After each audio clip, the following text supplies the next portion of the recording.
École nationale supérieure des ingénieurs de l'infrastructure militaire, est une grande école d'ingénieurs militaires créée en 2011 d'un partenariat entre le ministère des Armées et les Arts et Métiers, eux-mêmes grande école de prestige, riche en valeurs et traditions.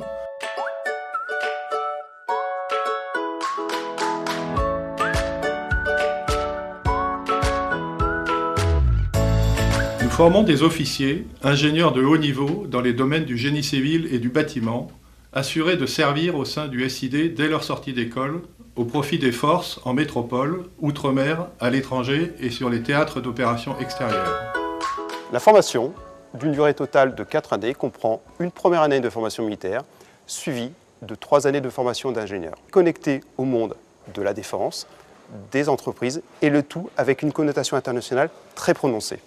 La formation des arts et métiers est très adaptée pour intégrer le SID. Les derniers élèves qui sont sortis de l'école sont ravis et se sentent complètement à l'aise dans leurs équipes. Les IMI suivent exactement le même cursus. Nous sommes dans une formation ingénieur généraliste. Au regard de ça, ils ont des cours dans tout ce qui touche finance, comptabilité, contrôle de gestion. Ils suivent également un cursus qui est lié au management et à la communication. Enfin, c'est tout ce qui touche l'organisation des entreprises, gestion des flux, gestion des matières et des stocks, comme on peut le faire en entreprise ou sur un chantier par exemple. Ils débutent leur première année de formation à Saint-Cyr, à l'école navale ou à l'école des Leurs. Au cours de ces stages, ils exercent des responsabilités de commandement. Leur formation d'officier va s'appuyer sur une formation militaire, sportive et sur une formation académique. Les élèves viennent ici découvrir le sens de l'éthique, le sens du dévouement au profit de la collectivité et donc au profit de leurs futurs subordonnés.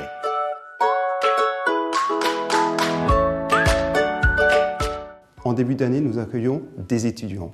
Au bout d'une année, nous avons de jeunes officiers avec beaucoup de maturité et pour lesquels les mots fraternité et cohésion ont un sens. Cohésion, elle se matérialise vraiment dans le côté scolaire où il y a une vraie entraide entre les différentes promotions. On a l'occasion de faire des dîners de promotion ou bien des séances de sport tous ensemble. On a aussi l'occasion de se retrouver entre promotions pour des activités beaucoup plus militaires. Les IMI sont totalement intégrés dans la promotion des arts et métiers. Il y a de nombreux moyens de s'intégrer par la vie associative, si on est musicien, sportif. Ils suivent ensuite la formation des arts et métiers dont ils obtiennent le diplôme d'ingénieur généraliste. La première année est un tronc commun. L'enseignement dans les domaines de l'infrastructure intervient en 2e et 3e année. La formation assure une veille technologique afin d'intégrer l'évolution sur les constructions et les matériaux les plus récents. Le cursus infrastructure assure également l'apprentissage de la maquette numérique, Building Information Modeling, par l'apprentissage de logiciels de conception et de réalisation de dernière génération.